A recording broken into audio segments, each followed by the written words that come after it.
Hey guys, in this video, I'll tell you about what is a debit card and how to use it. Alright, let's begin. First of all, a debit card is a card issued by your bank that allows you to access and use the money in your bank account.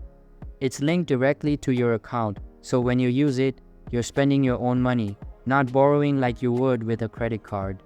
Let me illustrate it for you. Suppose you have $500 in your checking account. You go to a store, pick up a pair of shoes that cost $50 and use your debit card to pay. Those $50 are then deducted directly from your account, leaving you with $450 balance. No bills, no interest, you bought them outright. It's your money in and your money out. The key thing to remember here is that a debit card is not a credit card. When you use a credit card, you are borrowing money from the bank and you'll need to repay it, possibly with interest. With a debit card, it's like using digital cash. Now, why use a debit card instead of carrying cash around? Firstly, for convenience. Debit cards are easier and safer to carry around than a wad of cash. They're accepted almost everywhere and you can use them to make purchases online, pay bills, and more. Secondly, it's about financial control. With a debit card, you can only spend what you have in your account.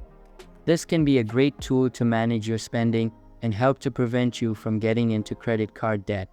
However, as with any financial tool, debit cards have their downsides. One of the biggest issues is that if your card gets stolen or your information gets compromised, thieves can drain your checking account.